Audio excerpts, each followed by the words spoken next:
Okay, here we go. Well, this is my hand in the way. This is going to be I don't know what here, I don't have much time evidently. This is a book called Decorated for Duty.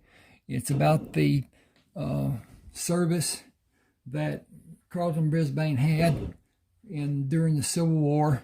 His decorations and whatever are depicted here. 6 of them. He had about 28 of them, and awards and other things that he got from the time that he was on the battlefield and during the time that he was in clinics working on soldiers that were wounded and whatever. You can find this on Smashwords, smashwords.com. Go there. It will ask you to become a member by giving your see if this helps if I turn this off. Sure would help me. No. Well, I can't tell. I have to get up here and look at this thing. Yes, that's looking pretty good. Okay, hope the light keeps going. Now, go to Smashwords, sign up for a membership, give your name and email number. That's all there is to it. Email address. The book will be sent when you purchase to your email address. It will also go into your library, personal library, on your Smashwords page. If you ever lose it, you just go to Smashwords, go to your Smashwords page, download the book you've already purchased because you did purchase it, and shouldn't have a problem with doing that. This tells me that I only have 19 minutes on this phone to record, and it will shut off. And I don't understand exactly why. Maybe it's not charged. I think it's charged. At any rate, this begins with the Civil War, just before he received his last allowed wound, because the soldiers were not allowed after they received a certain notoriety and wound count. And he got there, and he was furloughed out. He was not discharged because he was an officer at the time. He had worked his way up through the ranks and became an officer, and was a favorite of General Grant's. And though General Grant was a lot of things, he was an extremely powerful person, entity, whatever you want to call it, as far as the government of the United States. He was the deciding factor in the victory, if you will, that the Union had over the Confederacy. Basically, the Confederacy lost because of attrition. They had almost nothing at the end of the as he put it, great conflict. Grant did not surrender. He surrendered his sword, ceremoniously and whatever. An odd thing, the Battle of Bull Run started in the backyard of a man named McLean, and he moved his family to Appomattox Courthouse, and his house was commandeered for the meeting between Grant's people and Lee's people to have the surrender of the sword. So Mr. McLean was in on the beginning and in on the end. At any rate, the first battle from his yard down in the field and whatever, the Union soldiers attacked. That was their what they had been told to do, and that's what they did. And they were beaten back and lost a lot of men equipment and whatever. They ran and extremely over there, blah, blah, blah, we've been defeated, run for your life, blah, blah, blah. The Confederates did not follow them. Had they done that, there were no defenses in D.C., and the capital would have been taken, and the war would have been over, and this would be a different country. This would be a country of states, and that was what rankled the southern states, that they did not have the permissions that the King of England had given them when they set up the colonies.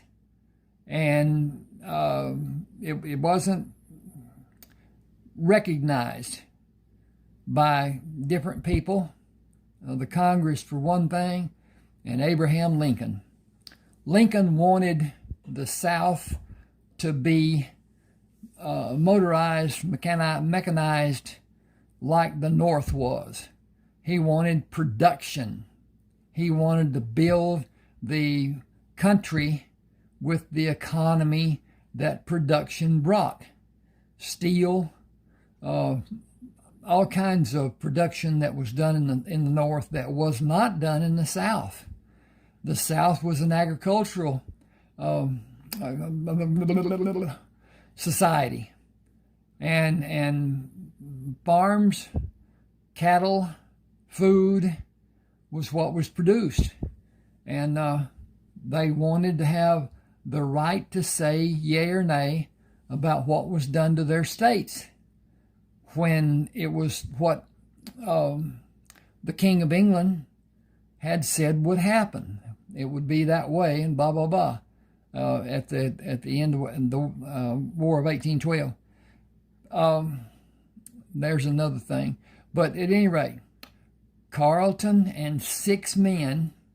He was supposed to have 5. He took 6, and then he had one that was supposed to be a civilian that was actually a soldier that had come to attempt to kill him. And I got lighting problem. Can't do this. Well, beans. At any rate, he left Ohio with supplies, and can you see that? Is that okay? That's okay. All right, that's okay. These are running out of battery, so there went that picture. I'll put that back up there. Okay.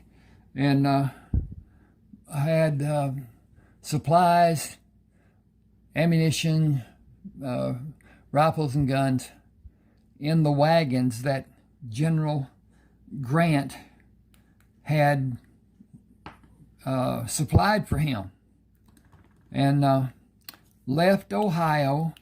He was born into what was called the Society of Friends. In other words, Quakers. And he was shunned because he took up arms against his fellow men, which was against their principles totally. That's as crooked as it can be, isn't it? Wow.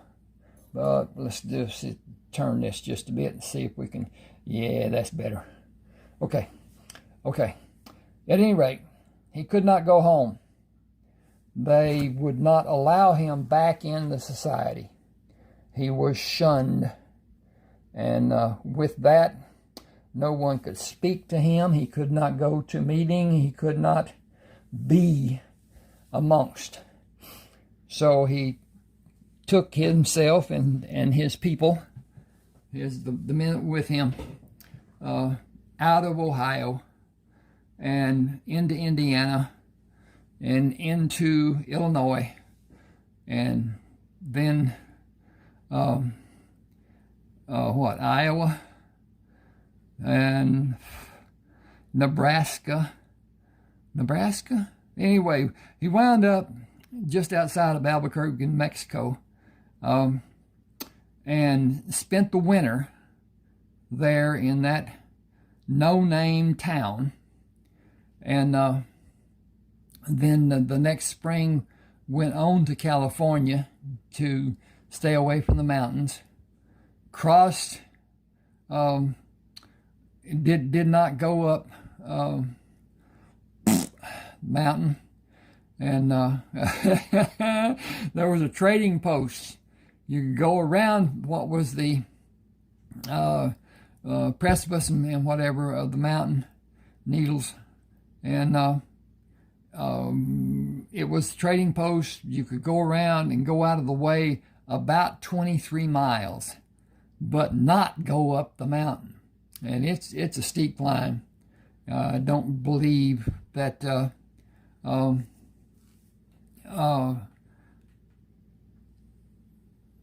it was like it is today, or like it used to be today, whatever today represents. I can't think of the name of the doggone trading post, Dawes or whatever. Anyway, went on to California, and then north in California up into Oregon. Went to Pendleton, bought supplies and stuff, crossed over the river, and Umatilla River, and went down to what was Umatilla Landing, and surveyed land, and went to the clerk there, and homestead and land grants and whatever, and built a large farm ranch, and went on to what was then Washington Territory to visit with some of his wife's people, the Nez Perce Indians, and brought horses, the Appaloosa, down to his farm, and about 54 Nez Perce Indians. And it goes on with how they fared, what they did. Each of them was rich. They had gold that was taken from Washington that was almost pure. And several of them had over 100 pounds of gold. And at that time, it was selling for the almost same price that it is now, as far as $20.67 or thereabout. And so they were rich, but they had no way to do anything with the money. Even if they had money, as Indians, they couldn't spend it. They were not welcome in America. The Native Americans were not welcome in America. And so, at any rate, he thought he lost his best friend, Rayford Coleman, during the last battle they had together. When Rayford was wounded, he thought he was killed because he had a headdress holder that the Indians used to put the great big war bonnets and hold them in place, keep them on their head and whatever. He had one of those, and a bullet ripped into it and wounded him, but did not kill in the effect that it might have done had it not been stopped by all the layers of leather. And there were layers and layers of leather. But he spent some time in the hospital. He had a contingent of men that were guarding him, ordered by General Grant, and they left after he was able and went to Texas and found some outlaws, murderers, and thieves and whatever, and settled scores there and made a life below what is now Texarkana, Texas. Back then, it was Mexico. This was before Santa Anna was defeated by Houston, and Texas had its so-called independence. It did not have independence for some time because Spain said Santa Anna did not have the authority to give up that amount of land. And anyway, it was from the Rio Grande up. Did not include the what we call the rooster nose sticking out by New Mexico. And yeah, I don't know all the stuff that went on. There was a portion of it that is now the panhandle of Oklahoma that was a part of Texas, and it was, I don't know what happened. They decided that Oklahoma would have this line and whatever, and Texas would have this line, and they weren't together. I don't know what it is, 87 miles or something like that. Pretty barren at any rate. You can find these on Smashwords. I got a tickle in my throat. Go to Smashwords, as I said, become a member, get your books. I've got 30. And subscribe to my channel. I'm going to sneeze. I'm going to cut this off. Thank you for being with me. Please subscribe to my channel and click the like button. Maybe comment. Thank you.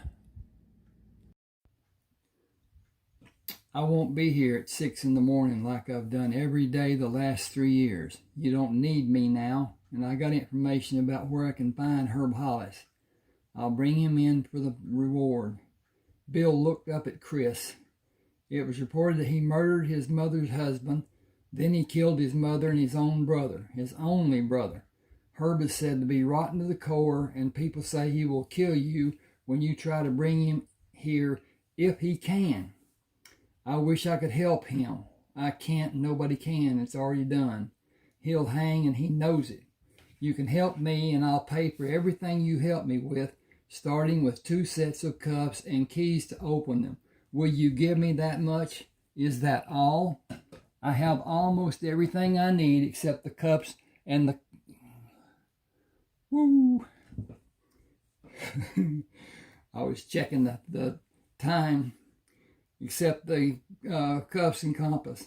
Guns, 2 long barrel 45s, 2 short barrel 45s, and rifles for long distance shooting and to hunt for food. Look at the reward for Herb. I won't make that much money working for you all year long. I won't make that much if I work for you another 3 years. You're too young to live that kind of life. Have you seen anyone better with a handgun or a rifle? I'm fast and I'm accurate. That doesn't matter when you may be facing a hard case killer.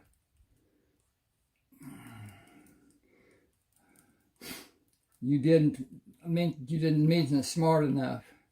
Smart enough and cunning enough. Nobody will get the upper hand on me. What will you do with the money? You shouldn't ask. I already did. I'll tell you after my 18th birthday. You can pass for 18 now, even older. Some of the men around here, not as big as you, and I let people believe you're older than you were. I lied. They assumed that I did not correct them, so I guess I didn't lie. Whatever you want after you're officially 18 can be yours, if you want something. I want to build a ranch around this town and leave places for roads to lead in from 4 directions. Do you want to be my partner? The state reward practice will end in a few months. That's only a rumor. Nothing's been announced officially, and the wanted posters will be valid until the outlaws are all captured. The men keep coming from every state in the South. Some will live honest lives. Most of them will look for the easy life. Killing will not bother the men who did it so long in the war. This town needs commerce, business, and businessmen. It has not changed much in 10 years I've been here.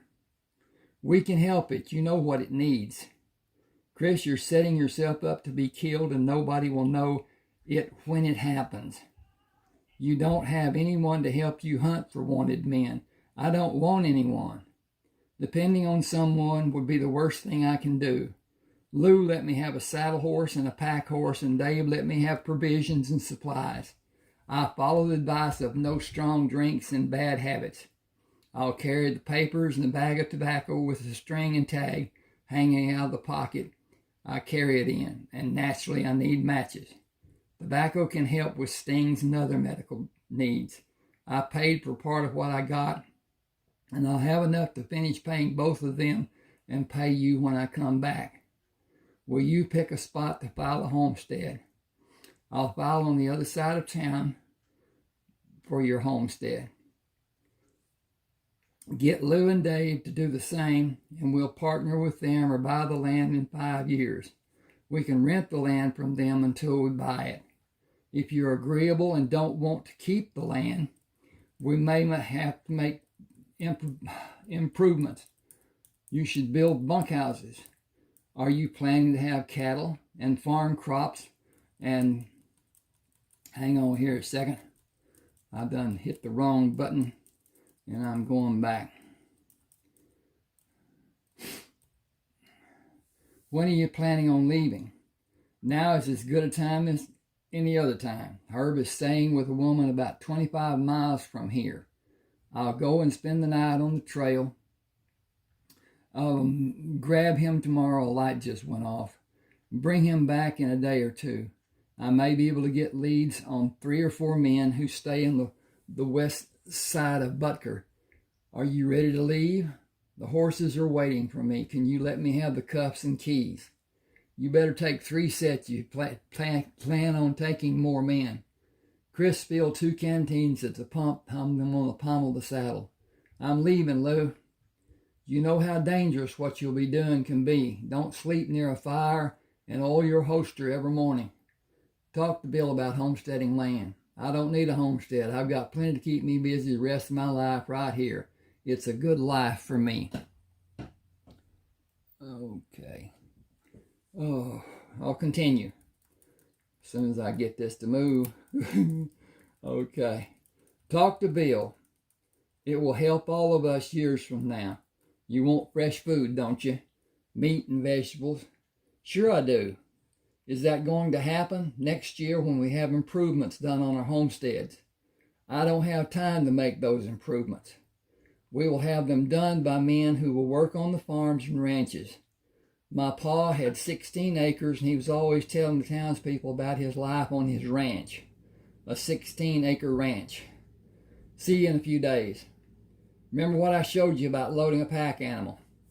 It's only common sense. You have leather repair kits. Use the kit pads and protect your fingers and eat regular meals. Your body needs regular nourishment. I'll do that when I can. If you intend to live a long life, you will do what you need to do. I didn't pack vegetables, so you just will do what you can.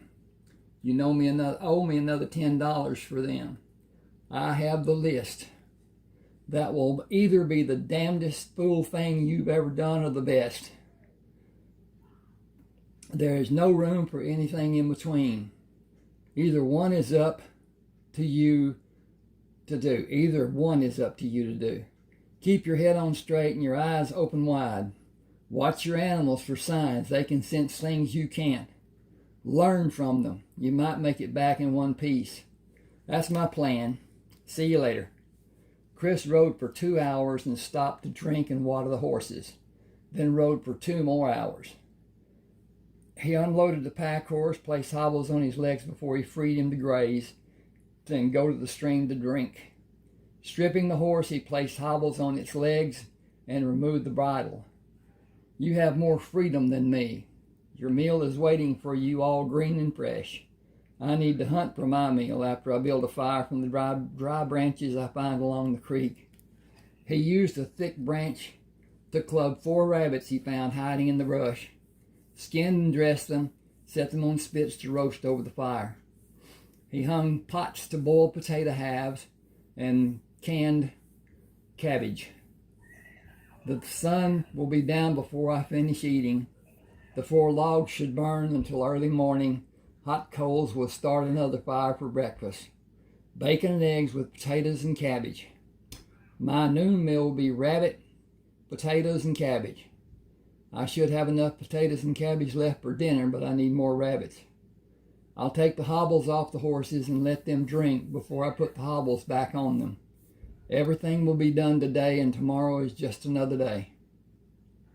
He finished eating, cleaned the plate by rubbing soil over it, then wiped it with a handful of grass and went to the stream to finish cleaning utensils.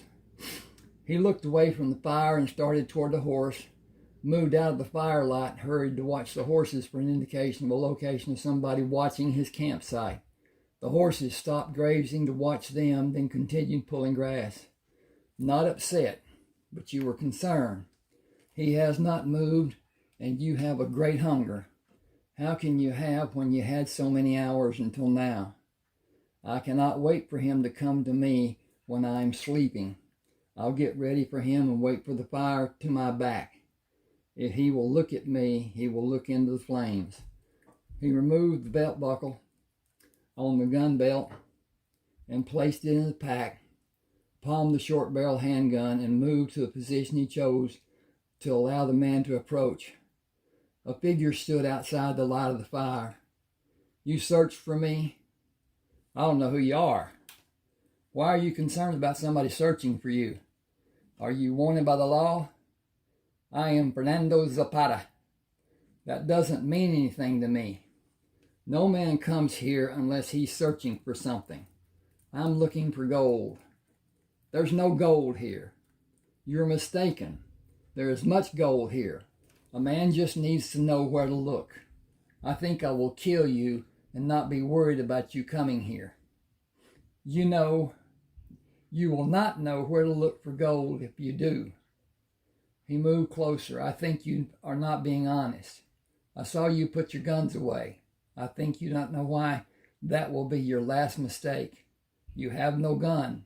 I have my gun. You are looking for me. I will share every piece of metal I have to give you. I grow tired of you. Chris heard the hammer being pulled back to ready the gun to fire when he moved to fire the gun he had hidden close to his leg. The bullet struck the man in the center of his chest and pushed him to stumble back and fall on his back.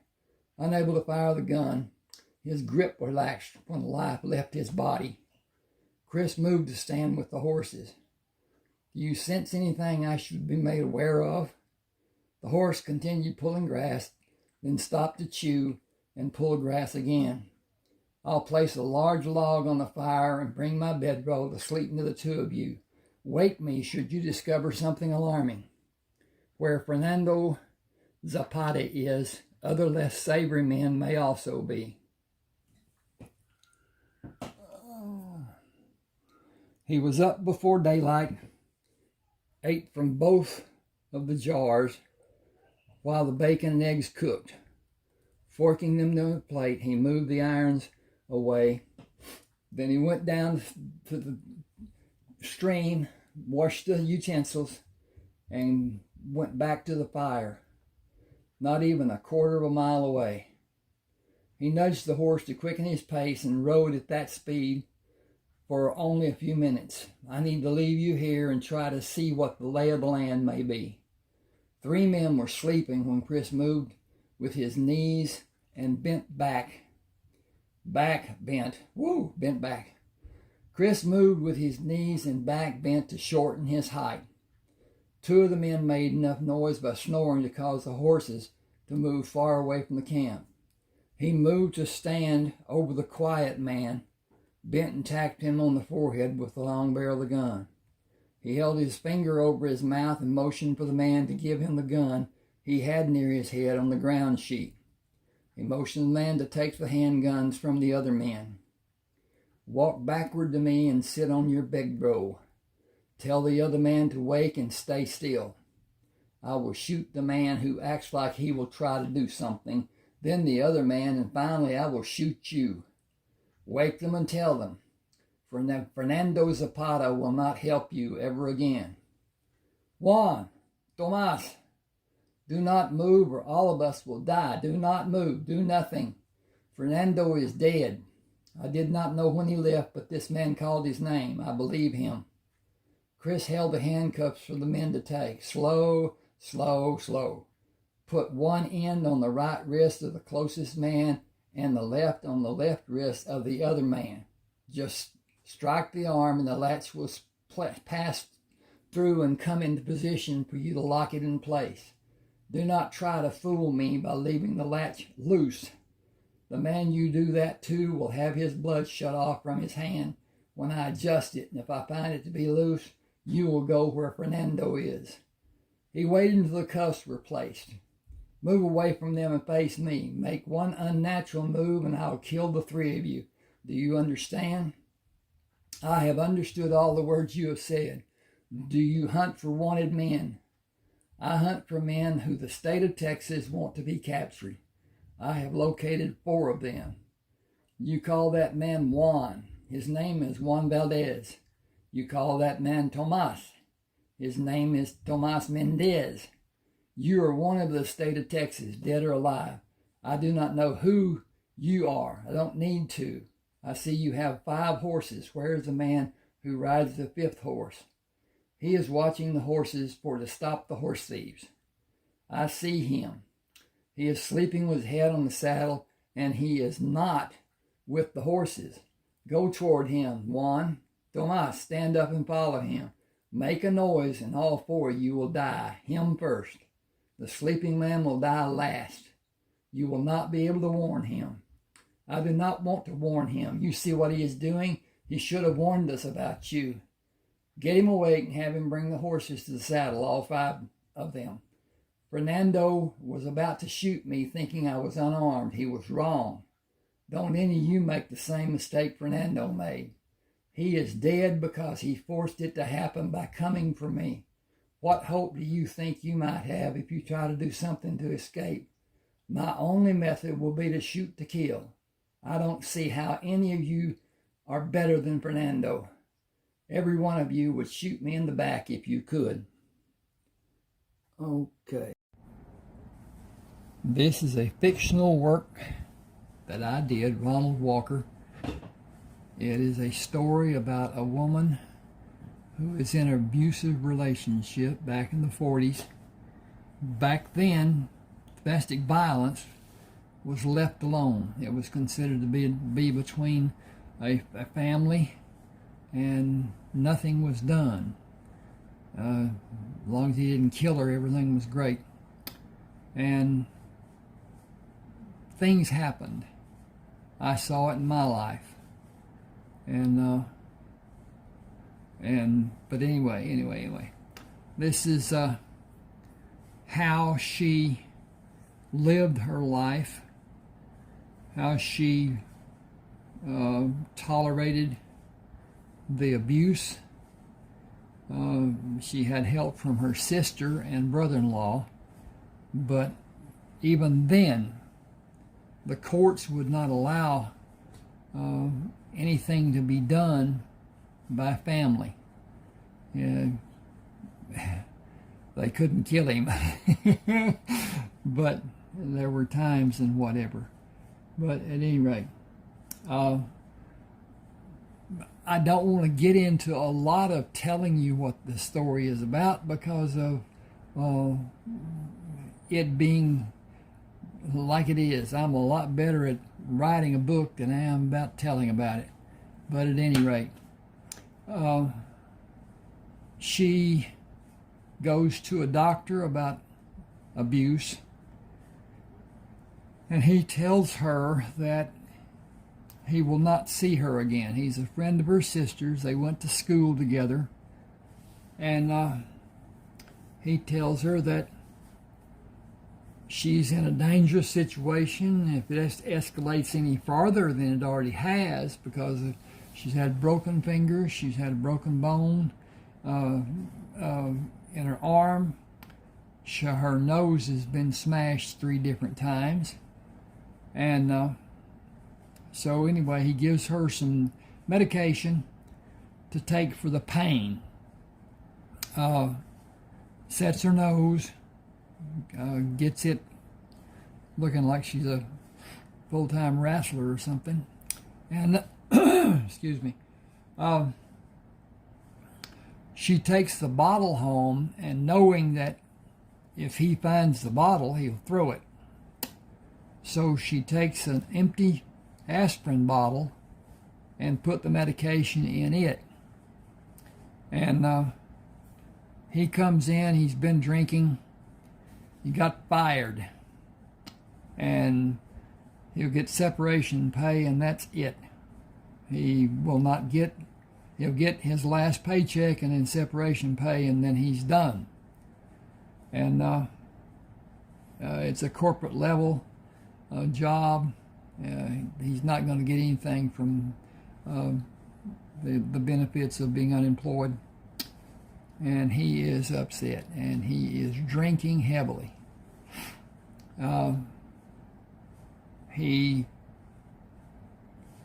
goes in and finds her in the hallway and knocks her down, kicks her several times, goes back in and plops in his chair and finished the bottle he had, threw it over her head through the door, and crashed it into the wall. It did not break, and that made him mad. And he got up and got another bottle and went off in his stupor. She got up and went to the bathroom, and he had hit her in the nose again. It was bleeding, and she went to the sink to straighten up as best she could. And she had taken one of the pills, and he came to the door of the bathroom. It was closed, and that made him mad. He punched his hand through the door. It was one of those, has a thick outside border door, and then a thin one in the middle, so it was about a quarter-inch little board. And he knocked it out, opened the door, hit her again, and knocked her down, and then left. And she got up, fixed her nose, put it back in place, and went into the bedroom. And she woke up. He was moaning and carrying on, and she gave him a pill that the doctor had given her. And she left him, and he got up during the night and got the aspirin bottle and took pills. And the next morning, Sarah gets up, and he's not breathing. She goes to call her sister to tell her what's going on, and her sister tells her to stay there. Oops, that was a good one, wasn't it? Okay, I moved. Sorry about that. Oh, me. At any rate, it's a good story. It's not, it's just entertaining, but it's adult. She had met John Barlow at the bar and dance hall that they had gone to, and then she saw him again when she went to the grocery store, which is also Barlow's, Bartleaux, and they start a relationship, and he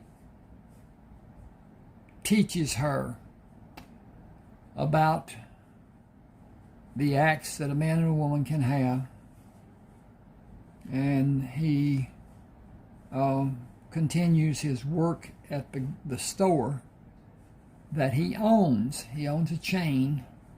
I wrote a story about his life, John Barlow, and he was born into a brothel. It was a quarter of a dance brothel. The madam did not get into the lives of the women, and the payments and whatever. These were prominent men in the city of New Orleans, and he was born to a woman who was one of the favorites of the men. Nobody knows or knew, nobody knows even now, who the father was. And so they all more or less claimed him, because each of them had been with his mother, and his birth is traumatic as can be. But with the madam, his life is privileged. He has instructors, and goes and makes a deal with a purser on a ship to buy bananas, a wagon load. And then his thought was to go around the city and distribute them to persons who had, what do you call them, the little side, whatever. And the guy who had the wagon took the load, and the chief of police got into it. An attorney that was prominent there got word to the man that he was in deep trouble. Get the load, get it back, get it distributed, do the work that he had told them that he would do, and that's what happened. John was very successful with that, because with that he gained a little money. He had a little money from his life before when people gave him money. The madam put it up and saved it for him, and he got into the business of buying produce and fruit from the pursers, and had a thriving business going. It got to the point that it was suggested that he open a store of his own, and he did, Barlow's. Then it got to be big. He was buying from South America, having it shipped in, and blah, blah, blah.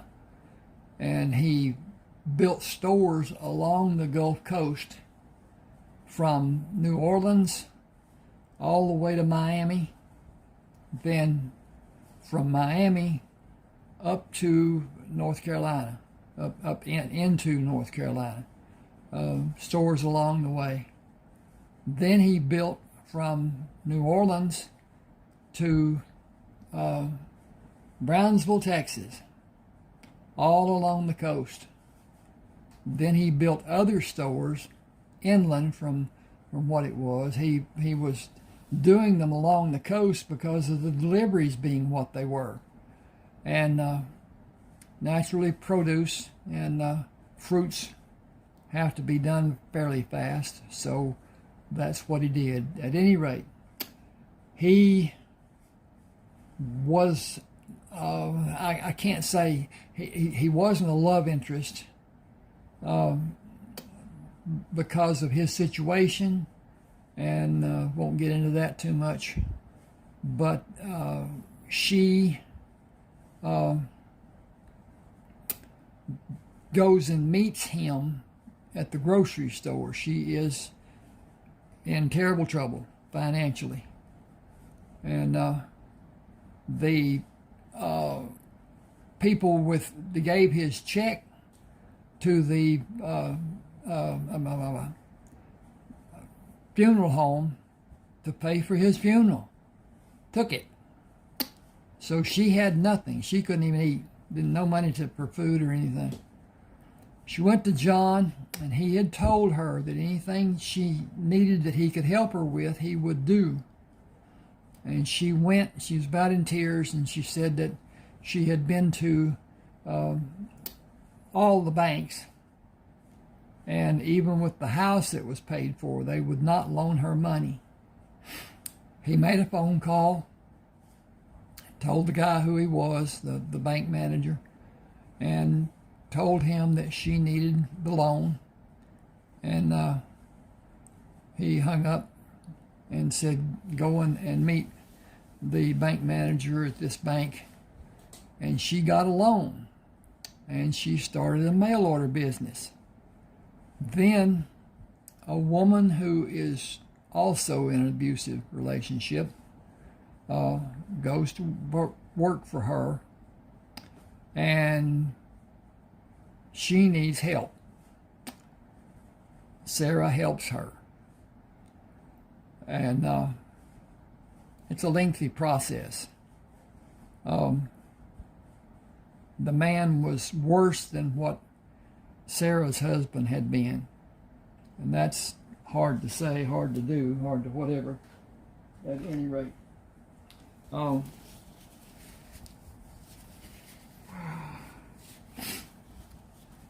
that's the crux of this story, more or less. And I've got a second part that is Lovers, Lies, and Lilies, part 2. And then a third that really isn't the same. It's another story. I'll get into that later. Okay, this is going on length-wise and whatever, and I'm rambling, and it's that I don't want to tell more about the story than to give away what the plot actually is and how it works out, whatever. It's just an enjoyable read. It's not a Pulitzer Prize winner. I've never tried to do that. I've tried to write stories that I like to read and hope that other people like to read them. I'm not a writer in the sense that probably the greats were. They sat down and fleshed out what they were going to do and blah, blah, blah, and I don't. I sit at a computer with an idea, and I work at it, and I write. And with that, it's not planned. I guess that's the best way I can say it. I write the way I like to write. I write what I want to write. And some guy once told me that I write like I talk. So I thought, well, hell, I'll just have people talk, and then we won't have any problem with my talking. At any rate, a lot of my books are I won't say monologue. Oh, they are people talking. And so it's not a matter of my telling what the splashing of the water was on the side and what color the limbs were and the leaves and all the other stuff. I don't like that. I want the nuts and the bolts of it. Yes, what color the car was, what it was, how it was built, and all that, but not to have the color of the tires.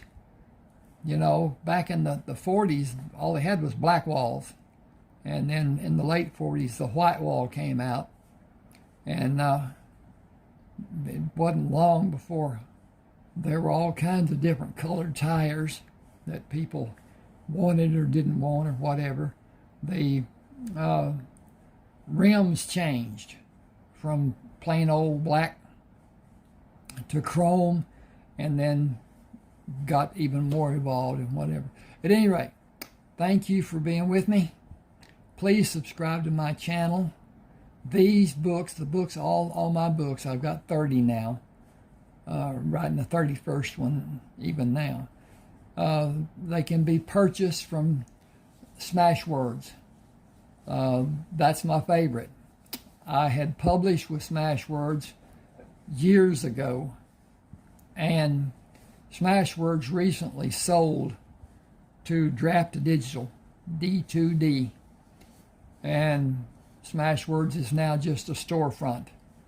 You can go on there, look me up, RonaldDWalker, Lovers, Lies, and Lilies, or one of the other Westerns, or mystery, or whatever, and let me know what you like, what you want to read. I may not have a lot of time left, but I get a couple of books done before I kick over.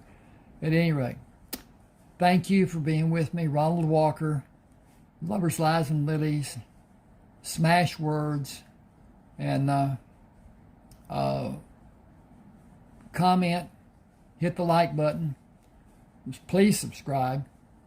My channel is growing. I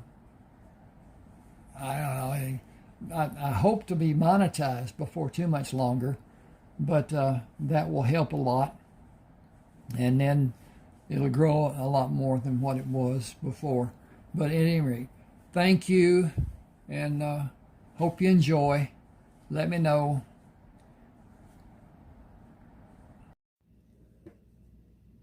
Okay, this is going to be kind of a collage. I'm going to go through the books I've written in the order that I wrote them, and talk about them somewhat, each one.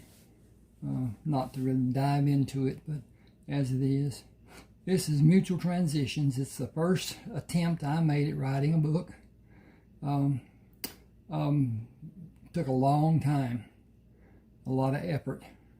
I learned a lot, and that's the process of being an author. Learning the nuances and how to express, how to be understandable, just the shortcuts. At any rate, this is about a man who was kidnapped, abducted, and taken out to locations, different locations, until they took him out to Arizona, where he was supposed to be killed, and made it look like a suicide. And the two idiots that had him got into a fight about how they would do it, and he got away from them and slipped and fell into a ravine, a hole that was partially covered by a canopy that did not allow birds to get to him. And then he was found by a prospector, and was helped by a doctor, on that reservation they were on. And it goes back into how he reclaimed his life. First book, first try. Then I talked to a man in Washington, I was in Montana at the time, about publishing my book, which I did not know was not a feasible act at the time. And he asked if it had sex in it, and I said no. And he said, the first time author in America today does not get published without sex.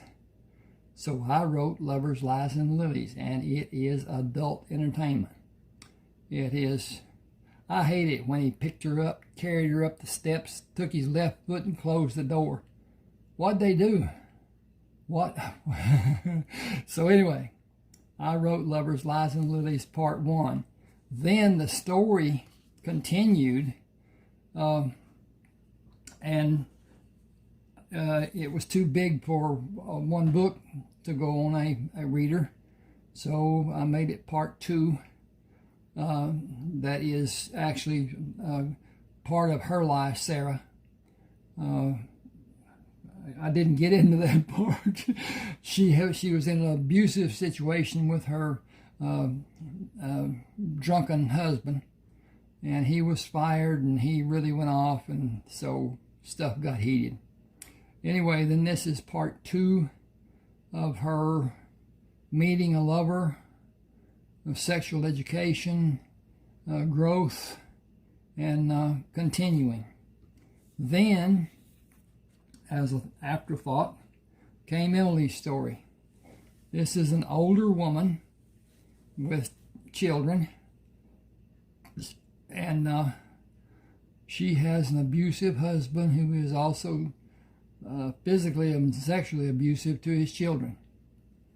And Sarah helps her with her situation, and she finds love with a co-worker at a grocery store that Sarah actually owns. That is Emily's story. Then came John Barlow. He's a character in the second book, part 2. He was born in a brothel, a quarter dance, pardon the expression, whorehouse. The prostitution was up to the ladies. It was not a part of the arrangement that the madam had with them, and she had complete control. At any rate, he was born, stillborn. His mother died during the delivery, and then he was saved by a doctor and a young girl who was a friend of his mother's, and he had privilege because all of the men, the prominent men of New Orleans, took him as their son, figuratively, with support, with all kinds of perks that he was given. And it goes on into his life and how he built a business. Good business. Then Joshua. Joshua was a young man in South Carolina who went out on a fishing boat. The fishing boat was attacked by a pirate ship. The 2 people with Joshua were killed. He was taken prisoner, knocked unconscious and taken prisoner. Came to on a pirate ship, locked in a holding, and he is useful to the man because he could navigate. Nobody on that ship could navigate, and he would show the people partial use of the equipment to do the navigation. Never showed them all of it.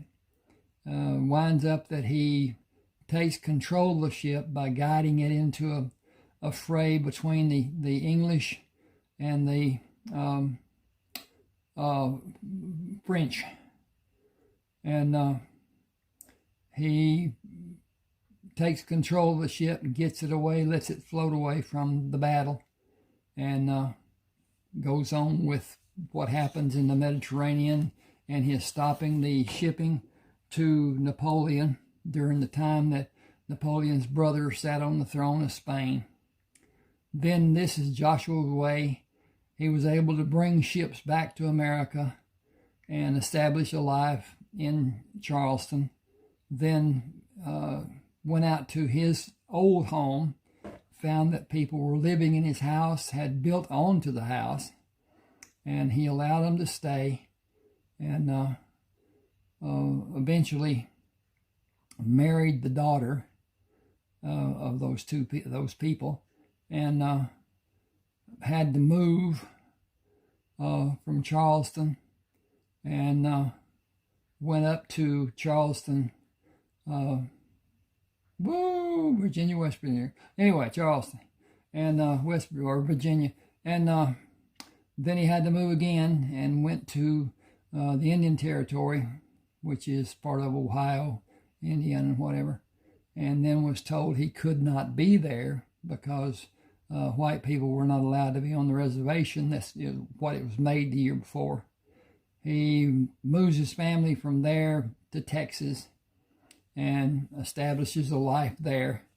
And Jewella Crossing is part of that life that he established in Texas. Goes on with what he did. the sons that he had, Sherman and Heath. He adopted Cullen Allen when Cullen's parents were killed, and goes on with their lives about how things were. Then, Summer Help Wanted, somewhat autobiographical, not truly, and I should have said before, these are all fiction. Every work I've done is fiction. At any rate, this is a young man who is married to a woman who duped him into getting married, saying that she was pregnant, and she wasn't. And she's about to ruin him. He meets a beautiful woman out on a farm that his friend had before he died. And nobody knows who the owner will be, what was in his will. At any rate, he works with her for almost 2 years. And it talks about what happened during their lives and the tumultuousness of it all. And anyway, then Neighbors with Benefits. I was out in Arizona. I had a problem with a rotor cuff in my left arm, and I saw 2 women that on successive days, Monday, Tuesday, Wednesday, and Thursday, one of them would go, then the next day the other one would go, and so on, to a man's house across the street and down the way from where my mother lived. And I didn't think they were playing tiddlywinks, so I wrote Neighbors with Benefits, and it was a good tale. He is a construction engineer, architect, designer, draftsman, and the women help him with his work. And one of the women is a stockholder in the company he is paid from, and so things get sticky with that's being done.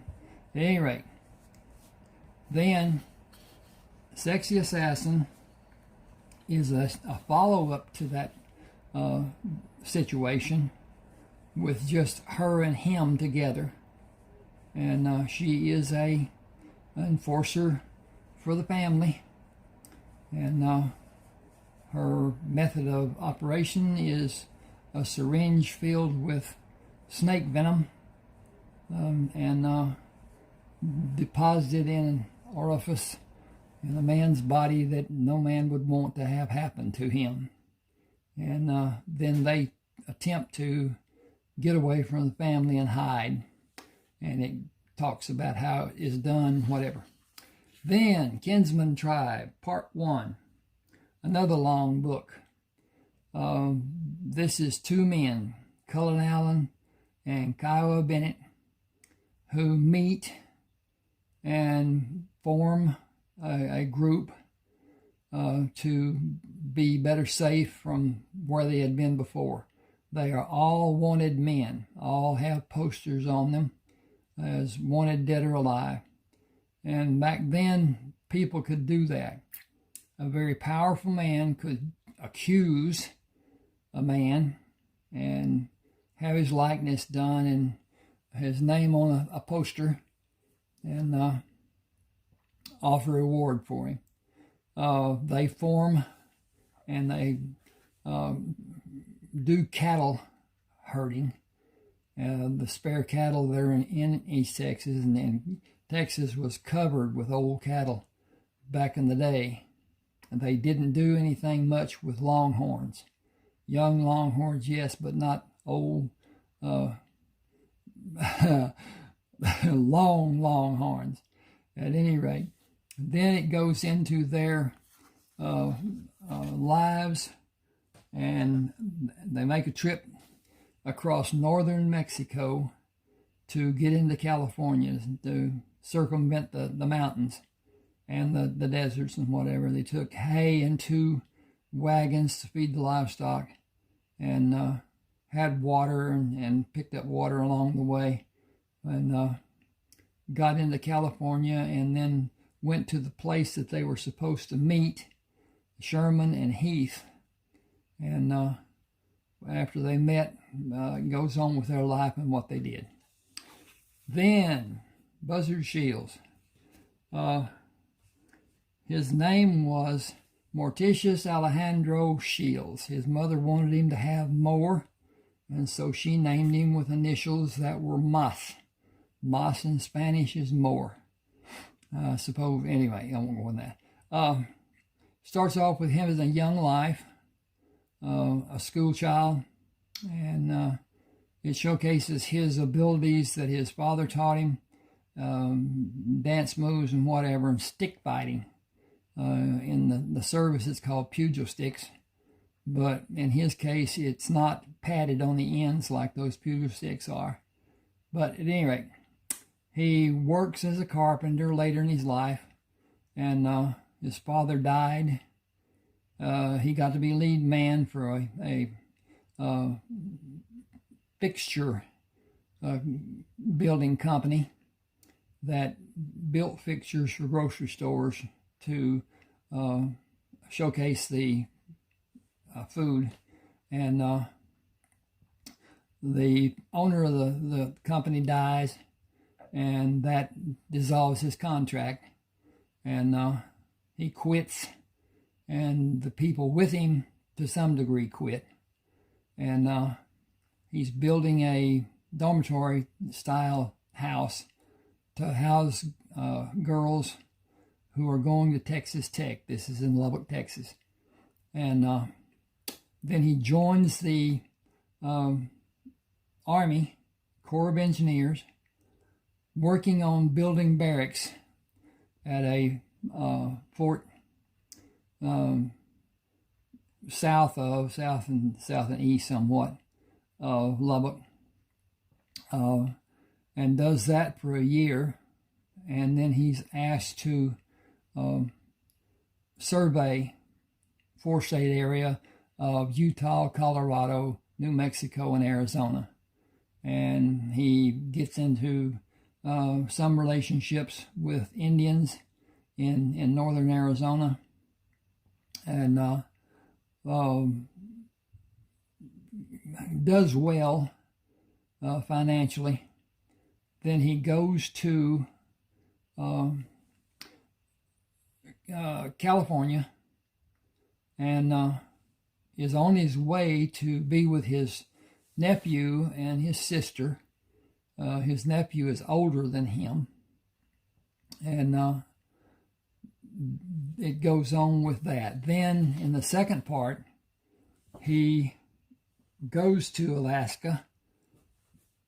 He and his nephew, he sent the nephew money to buy an airplane because the airplane he had was just going downhill to the point that it had to be replaced. So he sent him money to be able to buy the plane. His nephew was mining gold by himself, which is not a safe thing to do or a wise thing to do or whatever. But with that, he was able to garner enough money to repay Buzzard. Buzzard was a name that Alejandro took when a man he worked for in the House of Time, a watch repairing service, clocks too. But anyway, he adopted that name just as an out of hand, here it is, we'll do this. So anyway, he and Buzzard go together and mine in a different means than what had been done before, using a sluice and a water distribution, a catcher and distributor, and it grows to be where they actually need help. Buzzard, in the meantime, spots a bear, a prone bear, and there's a cub that's with the bear. There's a path of footprints around the bear, and it's Ruby Ruby is an intricate part of the story. So anyway, along with that, he goes back to Arizona to help build a water transfer down from the mountains around the reservation to have water to grow food, and finds Wilson Kramer, not knowing it's Wilson Kramer, but a man with traumatic amnesia. And they live together for a while, and there's a explosion in the mine. Wilson is up at the house getting a new shovels, and Buzzard is in a storage building, and it is knocked flat, and he's under some walls and things that held up, that he was in between, such that it didn't actually knock him down. He just went down with it when it blew. And they both leave, both thinking the other's dead. And then that goes on with what happened, how it happened, and he goes back to Alaska. Then they start again. They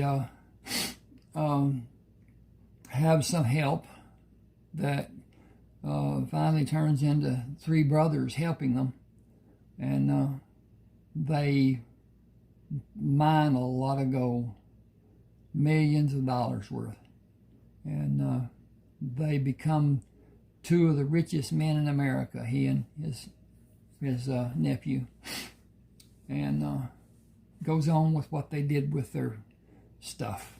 Good story. Hurricane Bay. Clayton Iverson is driving from a poker game, finds a woman out in the middle of the road after he had not seen a single car all the way from town.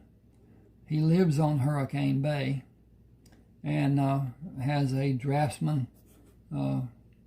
company, and she helps to some degree. She's the richest person in Orange County, but he doesn't know who she is. He's anyway, it goes on.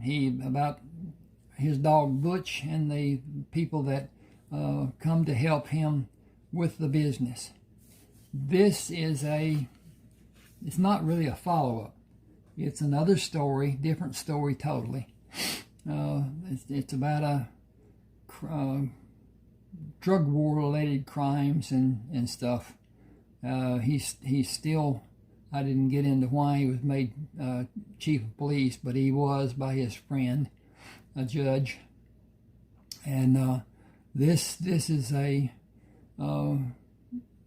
continuation of that story to a degree, and what was happening, drug problems and whatever. Good story. Rodeo Radiance. He is qualified, he has money, he has equipment, truck trailers, and horses, extremely good horses. And he wants to be a rodeo star. Has wanted to be his whole life. Owns oil wells. Not that he wanted them, it was what had to be done to save the farm in the earlier days. He regretted doing it, but still, that's what happened. And it goes on with his life and love life and sordid affairs. And the same is true in Rodeo Reunion. He meets an old friend of his mentors and partners with the man's son in the roping events, bulldogging, and steer wrestling is what they call it now. And they perfect a technique for team roping by the talent that the son of the friend of the mentor has, and how they develop and what they do, and it's a good story. Ooh, Rayford Coleman, Civil War veteran. It begins at the end of the war for Rayford because of his being shot so many times. And he had a head wound, and goes into his recuperation and travel back to his home in Texas, northeast Texas, and is about his life and what he did. And he captured wanted criminals and retrieved objects that were buried and got rich doing it. Then the second part is his life after that was done, and what his domestic life was with 4 different partners.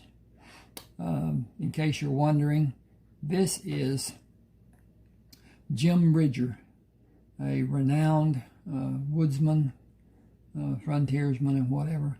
But at any rate, this goes into Rayford Coleman's life, his building of the empire that came into being. This is Decorated for Duty, which is about Carlton Brisbane, who is a compadre, friend, whatever, of Rayford Coleman. Rayford taught him how to fight without being a target, and it was looked on as a very ungentlemanly, unchivalrously action, and it was a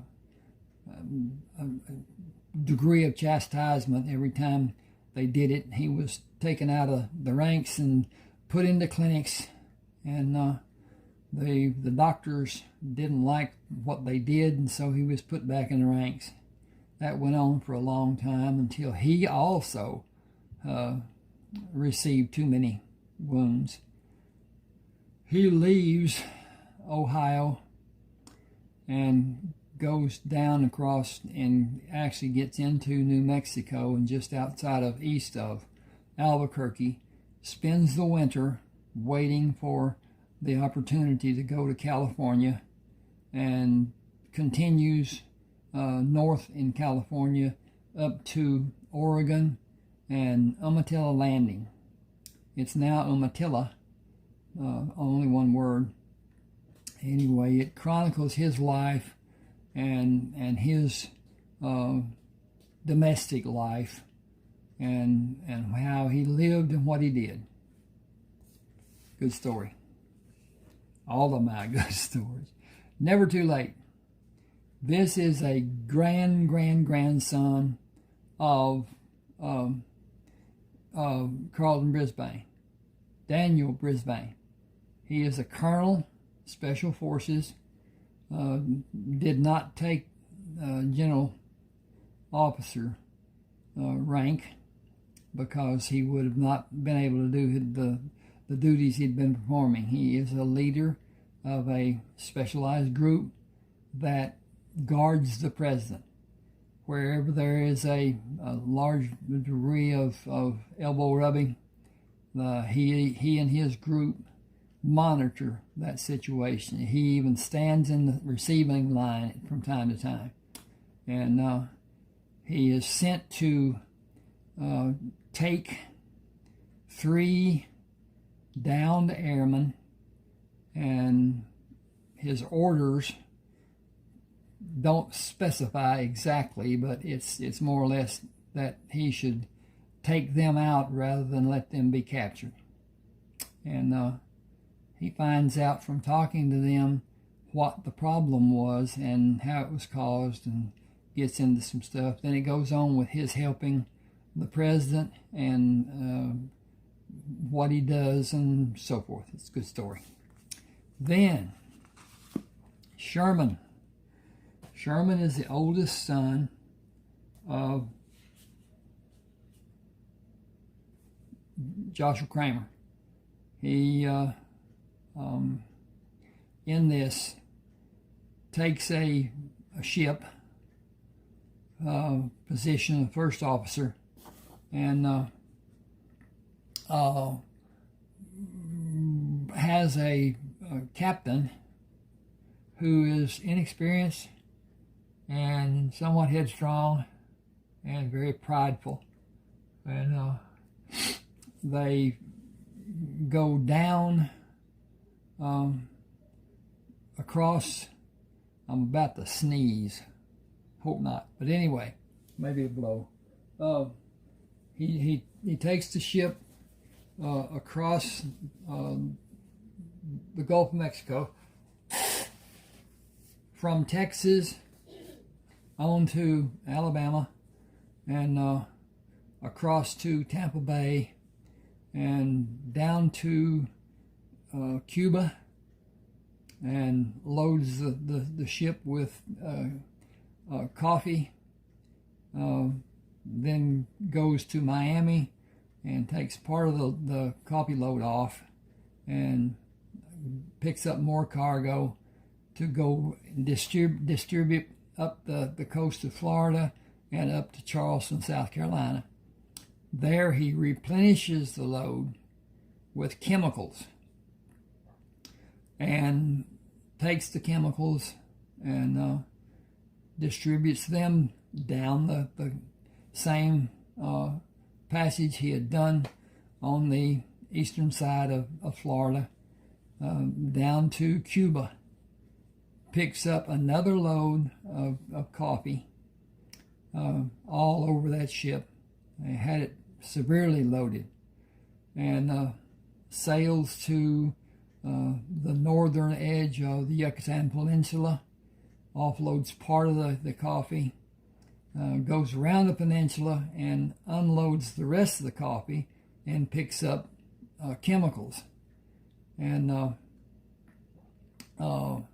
goes down to South America, and a man asks that he, Jack, and Heath come and visit him for one day, one night.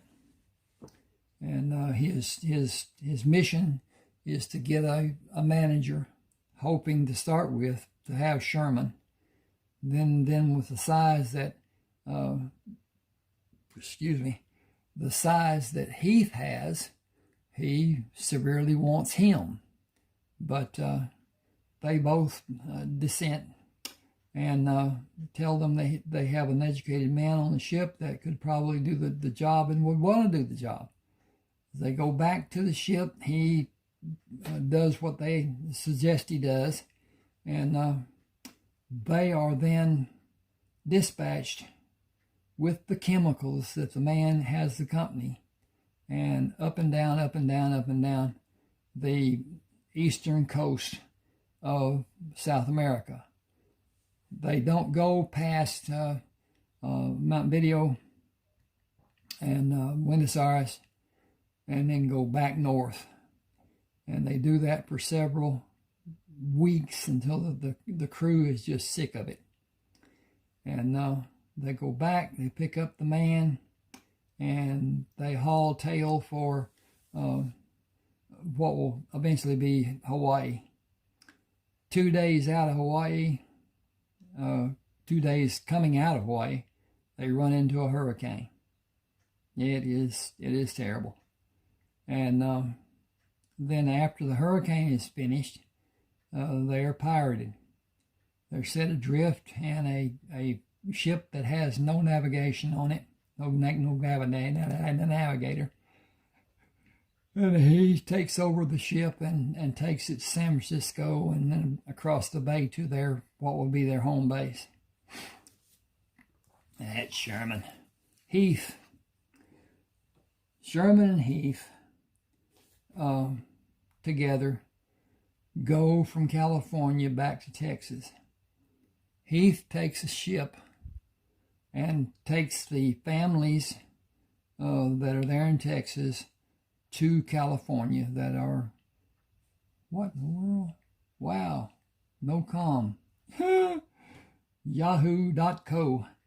At any rate, he takes different families of the members of the kinsman tribe and takes them around the horn, around through,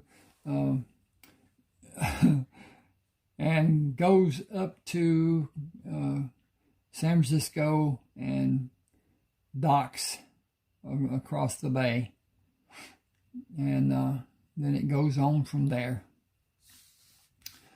Okay, south of the river, a young Native American sees that a sheriff needs help, and with the outlaw bands that are operating in the area, he does his best to dissuade them from coming into town, as a young might do, and then becomes deputy for the sheriff and saves his life several times. But the sheriff was he believed that everything could be handled without violence and whatever, which is not. Anyway. He gives his message that he will not be in at 6 o'clock the following morning, as he had done so many times before, and was going to be a bounty hunter. He had a poster for a man for $900, and a murderer, and he goes to find him and instead finds others, and takes them back to have the rewards, and goes back again after the man, and winds up they partner in being bounty hunters together, and talks about their life and what they did there. Then, Best of Luck. This is a story about a man who was raised on a farm near Rayford Coleman's. Rayford. Yes, his home. Rayford was given, I shouldn't say given, yes, was given. But anyway. He goes off to be a doctor, and Sam, what's Sam's last name? Yeah, okay. Anyway, Sam becomes a doctor. He is enlisted almost by threat into the Union Army, and is with Grant the day that Lee surrendered his sword. And Sam and volunteers from the other side and his men patch up the wounds of the Confederate soldiers that are across the way and save over 300 lives. He then waits for the railroad to be repaired so that he can leave and go to Shreveport, Louisiana, and on into Texas. And when he gets home, he finds that his place is fenced. It has crops. It has livestock, animals. And he learns that Rayford is the one who built the farm. And he has wounds that were not taken care of. And so he has Rayford take care of them, and then it goes on about his life after that. So much for Best of Luck and what was done. Thank you for being with me. Please subscribe to my channel. Hit the like button. Tell everybody how great I've done, and and see you on the other side. Thank you.